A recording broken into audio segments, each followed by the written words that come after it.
2.5 साल पहले 2023 में स्वीडन के दारुल हुकूमत स्टॉकहोम में मस्जिद के बाहर कुरान नज़र आतिश करने वाले एक इराक़ी पनाहगुज़ी सिल्वान मोमिका और 2 दीगर अफराद को नस्ली मुनाफरत भड़काने के मुकदमे में आज उनके ख़िलाफ़ फ़ैसला सुनाया जाने वाला था, लेकिन गुज़िश्ता रोज़ रात गए सिल्वान को उनके फ्लैट में कत्ल कर दिया गया। कत्ल के शुबे में इब्तदाई इत्तलात के मुताबिक 5 अफराद को हिरासत में लिया गया है। मकामी मीडिया के मुताबिक जिस वक्त सिल्वान को गोली मारी गई उस वक्त वो टिकटॉक पर लाइव स्ट्रीमिंग कर रहे थे। सिल्वान मोमिका को स्वीडिश हुकूमत डिपोर्ट करना चाहती थी।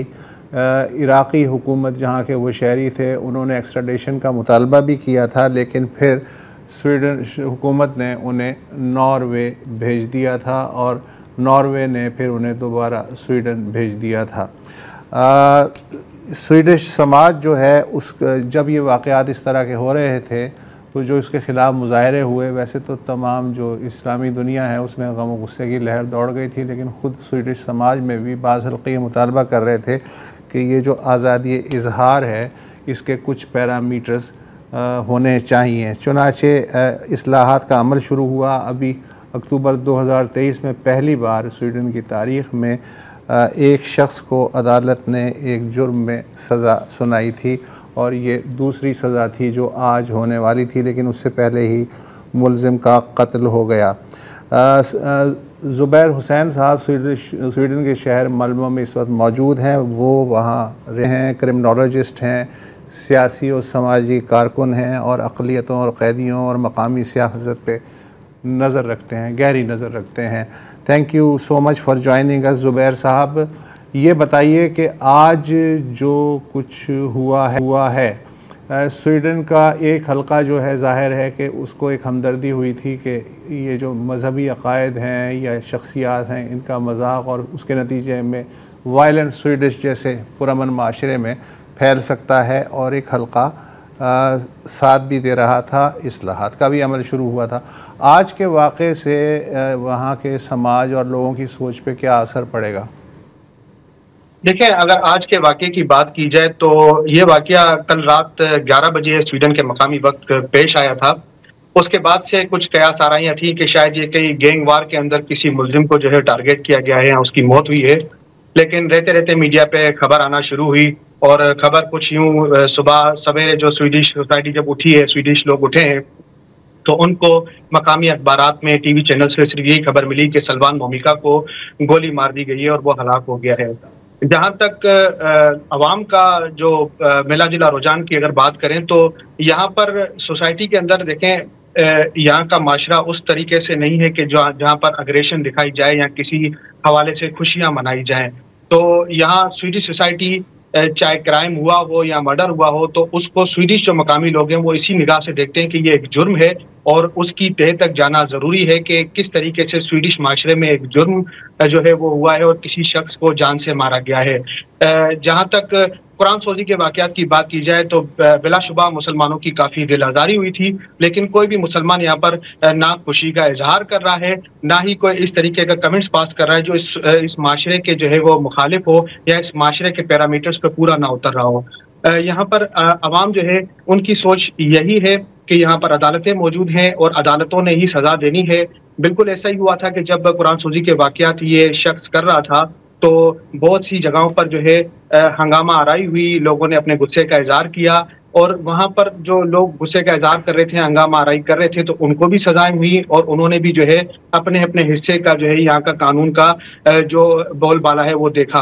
अगर सिल्वान मोमिका की बात की जाए तो आज सुबह 11 बजे इसकी अदालत के अंदर इसका फैसला होना था, क्योंकि 4 बड़े मकामात पर, जिसमें आपने शुरू में बताया कि स्टॉकहोल्म में जामा मस्जिद के सामने ईद के दिन जो है वो कुरान सोजी का वाक़या हुआ था। इस तरह के बेशतर वाक़यात हुए, लेकिन 4 ऐसे मकामात थे जो बड़े मकामात थे और वहाँ पर जब अवाम की दिल आज़ारी हुई तो उसको नफ़रत अंगेज़ी के कानून के तहत अदालत में ले जाया गया और आज उसका फैसला आना था। तो फैसला आने से तकरीबन 12 घंटे कबल जो है उसकी रात अपने घर में उस वक्त मौत हुई जब वो टिकटॉक पर लाइव स्ट्रीमिंग कर रहा था और शायद वो इसी फैसले के हवाले से कुछ बताना चाह रहा हो या अपने जो फॉलोअर्स हैं उनको कुछ बताकर आगाह करना चाह रहा हो, तो उसी असना जो है उसको गोली मार के हलाक कर दिया गया। ज़ुबैर साहब, ये बताइएगा, हम देखते हैं यूरोप में ज़ाहिर के इस्लामोफोबिया के हवाले से भी बहुत सारे हल्के जो हैं वो मुतहर्रिक हैं। स्टॉकहोम में या स्वीडन में भी फार राइट के एलिमेंट्स होंगे। इस तरह इस मुल्ज़िम का यूं कत्ल हो जाना, क्या उनको मज़ीद तक़वियत मिलेगी? क्या वो इसको एक्सप्लॉइट कर सकते हैं कि जी हमारे मुल्क में जो है ये हमारा माशरा किस तरफ ले जाया जा रहा है? देखिए, जहाँ तक इस्लामोफोबिया की बात की जाए तो इस्लामोफोबिया यूरोप में आपने देखा होगा कि केसेस हैं, लेकिन इस तरह भी नहीं है कि जिस तरीके से पोर्ट्रेट किया जाता है स्वीडिश माशरे में इस वक्त शायद आपको नजर आ रहा हो, लेकिन इस तरीके से अभी तक किसी का बयान नहीं है। यहाँ तक कि जो होगर जो आपके राइट विंग के जो सियासतदान हैं उनका भी ये कहना है कि अगर कत्ल हुआ है तो उसमें शायद बैरूनी साजिशें शामिल हों। किसी का भी इस तरीके का बयान नहीं आया कि इसको किसी तरीके से आगे एक्सप्लॉइट किया जाएगा या जो है वो इसको सियासी तौर पे जो है इसको इस्तेमाल किया जाएगा। अच्छा, ये बयान हमने देखा कि वहाँ के पॉलिटिशियंस ने कहा है कि इसमें शायद बैरूनी साजिश है। इसका क्या मतलब है? मैं जरा इसको समझना चाह रहा हूँ, किस तरफ इशारा है उनका? देखें, जब सलमान 2023 में जो है वो कुरान सोजी के वाक़यात के अंदर जो है मुलविस हुआ और वहाँ से बड़ा पीक हुआ, स्वीडन जो है उसकी अगर आप बात की जाए तो एक बहुत बड़े सिफारती बहरान के अंदर चला गया। इराकी शहरी था तो इराक ने उसे अपने पास तलब करने के लिए स्वीडिश गवर्नमेंट से रब्ता किया और यहाँ तक कि इराक के एक शहर की जानिब से, शहरी हुकूमत की जानिब से जो है वो $2 मिलियन इनाम और 2 किलो सोने के कुरान का जो है वो ऐलान किया गया था कि जो शख्स इसको कत्ल करेगा उसे हम ये इनाम देंगे। तो इस चीज़ की बिना पर ना सिर्फ स्वीडन बल्कि इस शख्स की बल्कि स्वीडन में भी जो है वो सिक्योरिटी खदशात बढ़ गए थे और 2024 में जो है 2024 के शुरू में ही हुकूमत ने जो है वो सिक्योरिटी लेवल बढ़ा दिया था और ये खदशा जाहिर किया था कि स्वीडन में हो सकता है कि दहशतगर्द हमले हों इस मामले को लेके। तो जो आज स्वीडन के वजीर आजम हैं उन्होंने भी ये बात कही और मुख्तलिफ सियासतदानों ने भी ये बात कही। अगर मुख्तसर बता सकें कि पीएम ने क्या कहा? स्वीडिश वजीर आजम का ये कहना था कि देखें कि ये एक इंटरनेशनल मैटर बन चुका था, ये एक इंटरनेशनल मैटर बन चुका था और इस इंटरनेशनल मैटर के हवाले से अगर उन्होंने ये कही कि हम इस बात को नज़रअंदाज नहीं कर सकते कि इसमें बैरूनी अवामिल भी शामिल हो सकते हैं।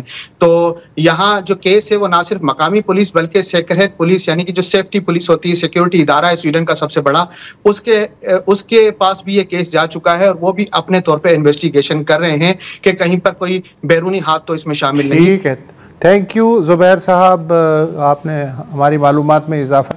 अच्छा, एक और ख़बर भी है कि पिछले हफ्ते आपको याद होगा चार्ली हेब्डो जो मैगज़ीन था, पेरिस से निकलता था, 2015 में उसके दफ्तर में हमला हुआ था, 12 अफराद हलाक हुए थे।